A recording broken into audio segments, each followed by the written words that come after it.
데살로니가 전서 4장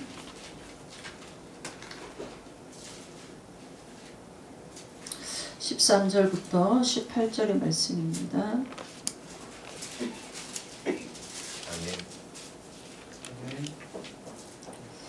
데살로니가 전서 4장 13절에서 18절의 말씀. 우리 찾으셨습니까?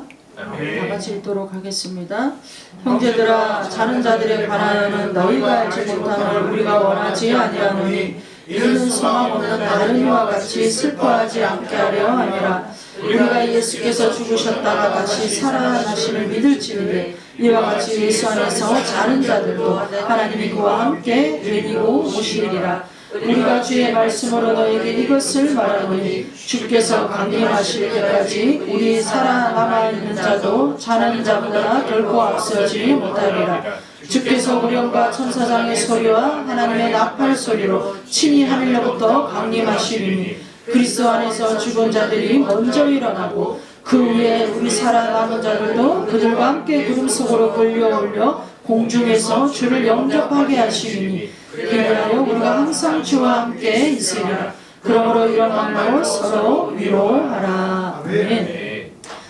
복된 소망 휴거라는 제목으로 오늘과 다음 주까지 말씀을 나누도록 하겠습니다. 우리 인생을 보면 우리 인생은 늘 배우면서 살아야 합니다. 우리나라 속담에도 죽을 때까지 배워야 된다라는 그런 말이 있습니다. 그리고 어린아이한테도 배울 곳이 있으면 배워야 된다라는 그런 말들이 있죠. 배움이라는 것은 여러 통로를 통하여서 우리가 배울 수 있습니다. 그러나 저와 여러분들은 우리는 믿음 안에 있기 때문에 우리에게 정말 배움을 주는 우리가 배워야 되는 곳이 바로 성경입니다. 성경은 바로 우리를 배움으로 또 우리를 가르치는 바로 그런 책이 되어지겠습니다. 이스라엘이 억압과 속박 속에서 모세와 여호수아를 통하여서 하나님께서 그들을 적과 꿀이 흐르는 땅으로 인도하셨습니다. 그러니까 그곳에서 하나님 주시는 은혜와 복을 누렸는데 근데 이제 시간이 가면서 하나님을 모르는 2, 3세대가 하나님께서 이렇게 어떻게 기적을 베푸셨고 어떤 은혜를 주셨는지를 다 잊어버리고 우상을 숭배하고 하나님을 반역하는 일들을 하게 되었습니다. 그래서 하나님의 징계가 임하는 내용이 바로 사사기에 우리가 잘 기록이 되어져 있음을 압니다. 근데 여러분 이 사사기의 내용은 우리에게 주는 교훈이 무엇이냐면 인간의 속성이 이렇다라는 거예요. 인간의 속성이 이렇다라는 것을 잘 가르치고 있습니다. 우리나라도 여러분 젊은이들 40대, 50대 사람들이 하나님께서 정말 우리에게 자유대한민국이라는 또 자유시장 경제라는 그리고 헌법의 가치가 얼마나 중요하다는 것을 그렇게 우리에게 주셨는데도 불구하고 이것을 잃어버리고 살아가는 그런 세대로 전락해가고 있음을 우리는 또한 보고 있습니다. 그러나 여러분 우리에게 희망이 되어지는 것이 무엇이냐면 역사서를 보면 우리가 하나님께 회개하는 마음으로 돌아가고 하나님 앞에 회개하며 돌아갈 때 하나님께서 그 풍성한 국률로 다시 은혜를 베풀어 주신다라는 것입니다. 그래서 우리가 하나님 앞에 매일매일 돌아가는 이 일이 우리에게는 얼마나 복된 일인지를 모릅니다. 솔로몬이 성전을 짓고 하나님 앞에 드렸던 기도가 있습니다. 우리 역대하 7장 14절을 보겠습니다. 역대하 7장 14절. 내 이름으로 일컫는 내 백성이 그들의 악한 길에서 떠나 스스로 낮추고 기도하여 내 얼굴을 찾으면 내가 하늘에서 듣고 그들의 죄를 사하고 그들의 땅을 고칠지라. 아멘. 하나님의 얼굴을 구해야 된다라는 거죠. 하나님의 얼굴을 구하는 바로 지금 이 시대에도 무엇보다도 하나님의 얼굴을 구하는 그런 시대인 줄을 믿습니다. 우리가 지난주에 대통령께서 비상계엄이라는 것을 선언하시면서 나라가 대혼란 속에 빠졌습니다. 사실 제 세대는 그런 계엄이라는 것을 잘 겪어보지를 않은 그런 세대인데 너무나도 많이 국민들이 놀라고 또 저희도 또한 놀랬을 것으로 압니다. 그러나 여러분 우리가 가만히 생각을 해보면 이 윤석열이라는 사람을 무명해서 하나님이 갑자기 드러내시고 또 이 나라의 대통령으로 세우신 것은 분명 시대적인 사명이 있기 때문에 그렇다라고 생각을 합니다. 여러분 비상계엄의 그 선언문에서도 보았듯이 단호하게 우리나라에는 중복 주사파 세력들이 나라를 장악하고 있어서 지금이라도 당장 나라가 무너져도 이상할 것이 하나도 없다라고 그렇게 말씀을 했습니다. 제가 어제 여의도에 집회에 갔습니다. 여의도 집회에 갔는데 정말 민노총과 정교조들이 총출동을 다 했었습니다. 그 정교조들이 누구를 데리고 왔느냐? 어린 아이들을 다 데리고 왔어요. 대학생들을 다 데리고 왔습니다. 고등학생들을 데리고 왔어요. 거기에 아이들로 청년들로 차고 넘쳤습니다. 정말. 사실 우리 쪽에서는 100명도 안 됐어요. 너무 세가 약하죠. 그런데 그들은 2, 3몇 명이 넘는 그런 수가 거의 다가 다 학생이었어요. 한 도로를 학생들이 다 점령하고 앉아 있었어요. 그것을 보면서 너무나도 안타까운 그런 마음이 들었습니다. 사실 여러분 우리나라에는 언젠가부터 선택적인 정의론이 득세하게 되었습니다. 상황에 따라서 정의가 그냥 딱 정의로 내려져 있는 게 아니라 어떤 상황에 따라서 그 사람에 맞게 이게 정의가 되어지고 그 사람에 맞게 이게 또 죄가 되어지는 이런 일들이 우리나라에 지금 만연해하고 있다라는 겁니다.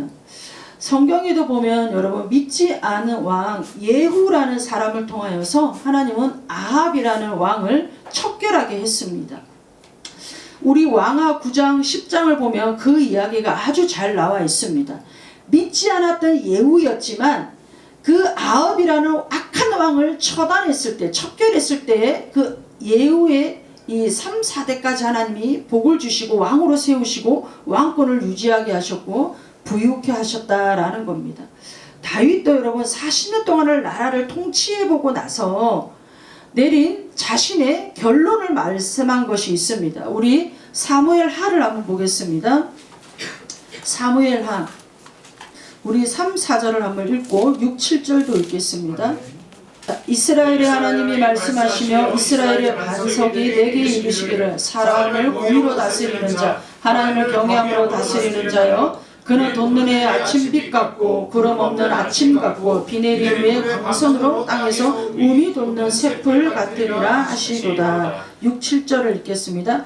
그러나 사악한 자는 다 내버려질 가시나무 같으니 이는 손으로 잡을 수 없으미로다. 그것들을 만지는 자는 철과 창자루를 가져야 하리니 그것들이 당장에 불살르리로다 하니라. 아멘. 하나님을 두려워하지 않는 자는 철과 철장으로 다스려야 된다고 다윗이 그렇게 권면하고 있습니다. 40년 동안을 왕으로서의 나라를 통치해 보니까 정말 사악한 자들, 이 사악한 자들은 철과 철장으로 다스려야 함을 그렇게 다윗이 권면하며 말하고 있습니다. 지금 나라가 이렇게 혼란 속에 있는 거 여러분 우리가 잘했다 잘못했다를 떠나서 그만큼 이 나라는 지금 강력한 어떠한 힘이 필요할 때라고 생각합니다. 여러분께서 나라와 또 대통령을 위해서 우리 기도해 주시는 여러분들 되시기를 바랍니다. 지금 말세에 살아가는 저와 여러분들이 우리가 가장 중요하게 여겨야 될 것이 무엇이냐면 구원의 확신과 이 재림과 휴거에 대한 소망입니다. 아멘. 우리가 중요하게 여겨야 될 것들이. 그러니까 여러분 우리 마태복음 10장 28절을 보겠습니다. 마태복음 10장 28절. 몸은 죽여도 영혼은 능히 죽이지 못하는 자를 두려워하지 말고 오직 몸과 영혼을 능히 지옥에서 멸하실 수 있는 이를 두려워하라. 우리 마태복음 16장 26절.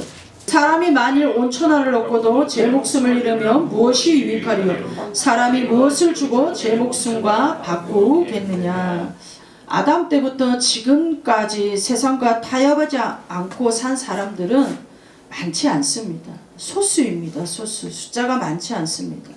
인간 세상에서 소수의 남은 자들만 하나님을 두려워하고 하나님 말씀대로 살기를 구하면서 살아왔습니다.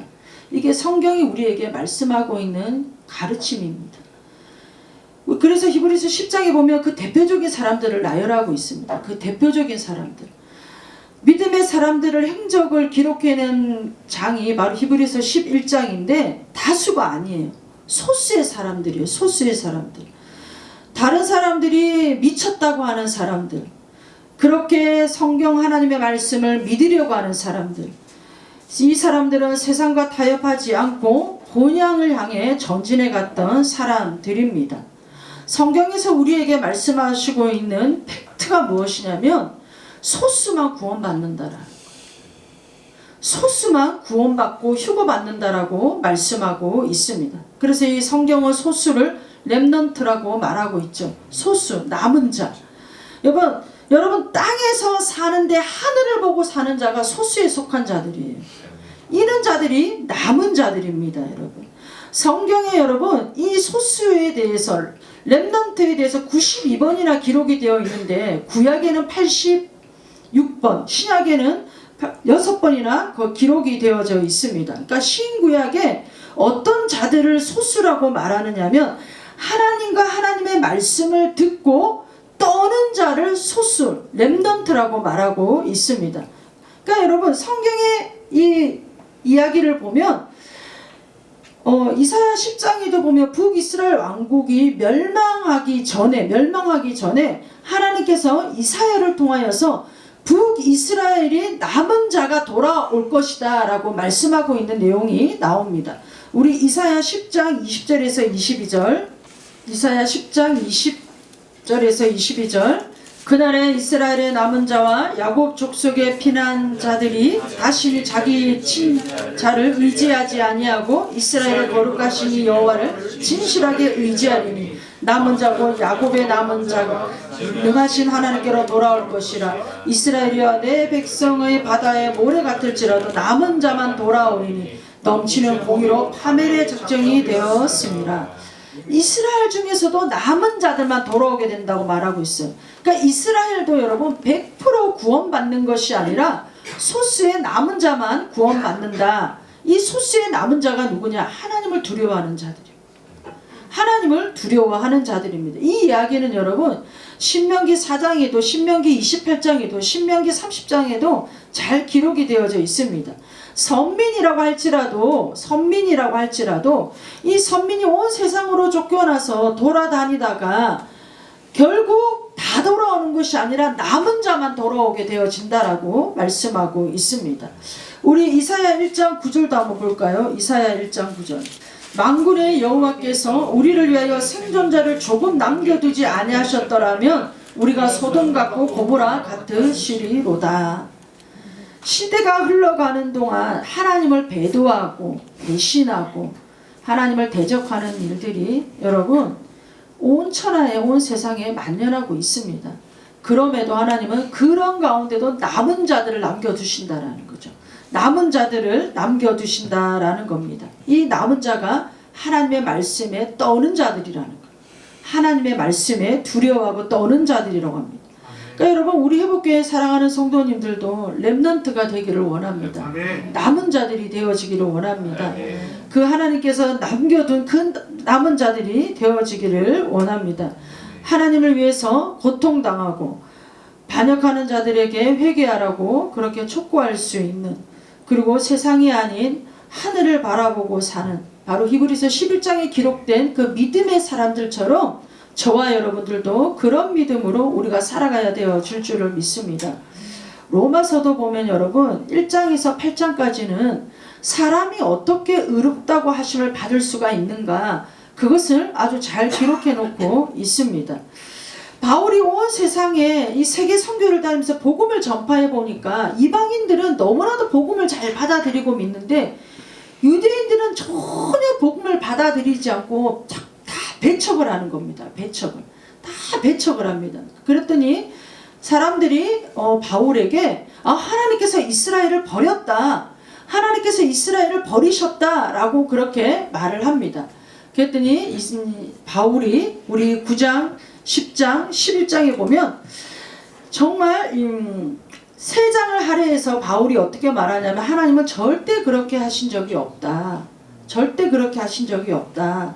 라고 말씀을 하셨습니다. 우리 11장 1절에서 4절 로마서 로마서 11장 1절에서 4절. 그러므로 내가 말하노니 하나님이 자기 백성을 버리셨느냐? 그럴 수 없느니라. 나도 이스라엘이요 아브라함의 씨에서 난 자요 베냐민 지파라. 하나님이 그 미리 하신 자기 백성을 버리지 아니하셨나니 너희가 성경이 엘리야를 가리켜 말한 것을 알지 못하느냐? 그가 이스라엘을 하나님께 고발하되 주여 그들이 주의 선지자를 죽였으면 주의 제단을 헐어버렸고 나만 남았는데 내 목숨도 찾나이다 하니 그에게 하신 대답이 무엇이냐? 내가 나를 위하여 바알에게 무릎 꿇지 아니하는 사람 7,000명을 남겨두었다 하셨으니. 우리가 이 이야기는 너무나도 잘 알고 있죠. 열왕기상 18장부터 19장까지의 이런 이야기들이 기록이 되어져 있습니다. 엘리야가 바알의 선지자들과 대적하여 싸웠습니다. 하늘에서 불이 내려와서 정말 그들을 다 진멸시켰습니다. 그러니까 이 소식을 들은 이세벨이 엘리야에게 내가 내일 이맘때에 내 목숨을 빼앗겠다라고 말을 했습니다. 그랬더니 엘리야가 혼비백산하여 호렙산으로 도망을 갔습니다. 그 도망을 가서 거기서 정말 이제 나 하나만 남아있다고, 내 하나만 이제 남아있다고 말했을 때 하나님께서 19장 10절부터 이제 쭉 말씀을 주시는데 내가 세 사람을 너를 위하여 세우겠다라고 말씀하시면서 엘리야에게 18절에 7,000명을 남겨두었다라고 말씀으로 위로를 하십니다. 그 당시에 북이스라엘과 남유다는 명목상 그러니까 신앙인들이었습니다. 종교인들이었습니다. 그러니까 명목상으로 하나님만을 섬긴다고 하고 있었던 거죠. 여러분 그 당시에 북이스라엘이 200만 명이었습니다. 인구가 200만 명. 근데 그 200만 명 중에서 아이들을 빼고 어른들만 200만 명이었는데 그 중에서 7,000명만 하나님이 남겨두셨대요. 7,000명. 200만 명에 7,000명이면 이게 또 소수이거든요. 소수입니다, 여러분. 그러니까 여러분 종교 생활을 했지만 7,000명만 구원을 받는다라는 말씀이 되어지는 거겠죠, 여러분. 그래서 여러분 로마서 11장 5절에도 보면 그런즉 이와 같이 지금도 은혜로 선택하심을 따라 남은 자가 있느니라. 은혜의 선택에 따라 남은 자가 있다라는 거예요. 하나님이 미리 아신 그 은혜의 선택에 따라 남은 자만 구원을 받게 되어짐을 말씀하고 있습니다. 그러니까 여러분 누가복음 13장 22절과 마태복음 7장에도 보면 좁은 문에 대해서 말씀하고 있습니다. 좁은 문은 찾는 자들이 작고 그리로 들어가는 문은 흡착하여서 찾는 자들이 작다라고 했습니다. 문이 너무 조그마여서 들어가기가 어려운 것이 아니라 찾는 자가 적기 때문에 그것을 좁은 문이라고 말씀하고 있는 겁니다. 마태복음 24장에도 보면 예수님께서 마지막 때에 대해서 설교를 하실 때에 노아의 때와 같고 롯의 때와 같다라고 말씀을 하셨습니다. 노아의 때와 롯의 때가 어떤 때입니까, 여러분?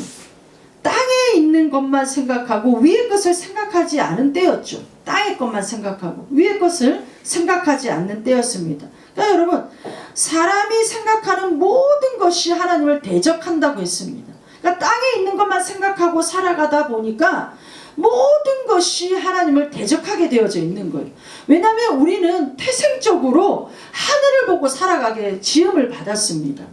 땅을 바라보고 땅의 것만 생각하고 살아가도록 지음을 받은 게 아니라 우리는 태생적으로 위를 바라보며 살아가야 되는데 땅만 보고 땅의 것만 생각하고 살아가다 보니까 하나님을 대적하는 일들을 서스럼없이 그냥 자연스럽게 그 이런 일들을 하고 있는 거죠. 그러니까 여러분 노아와 롯의 때뿐만 아니라 마지막 때인 지금도 그렇다라는 거예요. 왜냐하면 예수님께서 마태복음 24장의 마지막 때에 대해서 말씀하실 때도 분명 노아와 롯의 때라고 하나님은 예수님께서는 말씀을 하셨거든요. 그러면 지금 이때도 땅의 것만 생각하고 살아가는 바로 그런 때라는 것을 말씀하고 있는 거겠죠. 우리 히브리서 11장 7절을 한번 보겠습니다. 히브리서 11장 7절. 믿음으로 노아는 아직 보이지 않는 일에 경고하심을 받아 경외함으로 방주를 준비하여 그 집을 구원하였으니 이로 말미암아 세상을 정죄하고 믿음을 따르는 의의 상속자가 되었느니라. 노아의 때 노아가 120년 동안은 선포를 했어요. 곧 심판이 임할 것이다. 하나님에게 돌아와야 된다라고 120 동안 이야기했지만 듣는 사람이 없었어요. 듣는 사람이. 그러니까 사람이 귀가 없어서 못 듣는 게 아니라 들을 귀가 없어서 못 듣는 겁니다. 그러니까 여러분 귀가 없어서가 아닌 거예요. 그러니까 이 들을 귀가 있는 있는 것이 얼마나 여러분 이 마지막 때에는 복인지를 몰라요. 사람이 들을 수 있다라는 거, 사람이 들어서 그 들은 대로 행할 수 있다라는 것은 엄청난 큰 은혜이고 복이라는 겁니다. 그러니까 여러분 지금도 우리가 살아가는 이 세상은 우리가 마지막 때라고 이야기합니다. 인간의 지식이 완전히 이제 바벨탑이 되어서 완전 이 하늘에 닿고 있는 이런 시대 가운데 저와 여러분들이 살아가고 있습니다. 이제 과학이 발달할 대로 다 발달하였고 인공지능이 발달할 대로 다 발달하였는데 이제 한 가지만 딱 하면 정말 끝이라는 겁니다. 그게 뭐냐면 인간복제라는 거예요. 인간복제. 이제 인간복제만 이루어지면 이제 정말 끝이라는 거죠, 여러분. 그래서 막 우리 누가복음 18장 8절에도 보면 이 사람의 아들이 이 땅에 다시 오는데 그때 내가 너희에게 믿음을 보겠다라고 말씀하고 있는 겁니다. 우리 누가복음 18장 8절을 한번 보겠습니다. 내가 너희에게 이르노니 속히 그 원한을 풀어주리라. 그러나 인자가 올 때에 세상에서 믿음을 보겠느냐 하시느니라. 예수님이 이 땅에 오실 때에 믿음을 보겠다라고 말씀하고 있는 겁니다. 믿음을 보겠다. 이 믿음이 뭐냐? 하나님에 대한 믿음이겠죠. 하나님에 대한 믿음. 여러분 하나님에 대한 믿음이 여러분들 안에 있는 줄을 믿습니다. 또 우리에게는 어떠한 믿음이 있어야 되냐? 예수 그리스도의 십자가의 보혈의 믿음이 있어야 됩니다. 십자가의 보혈의 믿음이 우리에게 있어야 됩니다. 또 한 가지 더 공중에 들려 올라가는 휴거의 믿음이 있어야 되는 거예요. 재림의 믿음이 우리에게 있어야 됩니다. 아니 우리는 지금 이제 살다가 우리 인생 삶 가운데 뭐 예수님이 공중에 재림하시면 그때 들려 올라가겠지만 우리가 만약에 죽었을 때는 어떻게 됩니까? 오늘 읽었던 본문의 이야기가 나와 있잖아요. 우리가 죽었는데 공중에 이제 예수님이 재림하시는 그런 때가 오면 우리는 다 부활의 몸으로 살아나는 거예요. 부활의 몸으로 살아나는 거예요. 우리가 죽었다고 해서 죽은 것이 아니라 잠자는 자들이라고 말씀하고 있는데 우리는 잠을 자는 거예요. 그러니까 잠자는 자들을 깨워서 그 부활의 몸으로 다시 우리가 주님과 함께 공중에 들려서 올라가게 되어져 있다라는 거죠. 이게 여러분 소수라는 거예요. 소수. 소수만 이 휴거가 되어진다라는 것을 말씀하고 있습니다. 여러분 우리가 정말 이 마지막 때에 우리가 더욱더 믿음 안에 우리를 세우고 더욱더 믿음으로 하나님께 나아가고 정말 땅의 것이 아닌 하늘의 것을 바라보며 저와 여러분들이 우리의 믿음을 계속해서 여러분 세워나가야 되어질 줄을 믿습니다. 분명 여러분 교회를 다니고 예배 생활을 하고 11조 생활을 하고 어떤 헌신과 봉사를 하고 이게 여러분 우리의 신앙의 다가 아니라는 거예요. 바리새인들도 얼마든지 이런 일들을 충분히 다 하면서 그들이 여러분 하나님을 섬긴다고 했지만 그들은 회칠한 무덤이라고 예수님께서 그들을 책망하신 내용이 성경에 그렇게 기록이 되어져 있습니다. 우리가 하나님께서 우리에게 주신 그런 일들을 우리가 물론 해야 되겠지만 첫째로 정말 우리가 가지고 있어야 될 것이 무엇이냐면 믿음이라는 거예요. 믿음. 정말 내 안에 하나님에 대한 흔들리지 않는 믿음이 있는가? 정말 예수님에 대한 그 십자가의 보혈의 은혜에 대한 믿음이 내 안에 있는가? 나는 정말 이 믿음을 가지고 언제든지 어느 날이든지 주님이 오실 때 나는 함께 주님과 공중에 들려 올라갈 것이다 라는 믿음이 있는가? 요한계시록에 보면 두려워하는 자들은 그날에 들어가지 못한다고 되어져 있습니다. 많은 사람들이 휴거에 대해서 두려워하고 있는 것은 사실입니다. 그러나 두려워가지고는 믿음이 안 되는 거예요. 정말 내가 이 은혜를 하나님과 예수님과 함께 내가 정말 다시 공중에 들려 올라가는 휴거에 대한 복된 이런 이 믿음이 내 안에 흔들리지 않게 있어야 되어지는 줄을 믿습니다. 그런 우리 회복교회 성도님들이 되어지기를 원합니다. 이런 소수 중에 소수, 바로 그 소수에 우리 한 사람 한 사람이 다 포함이 되어져 있는 그런 은혜로운 저와 여러분들이 되어져야 될 줄을 믿습니다.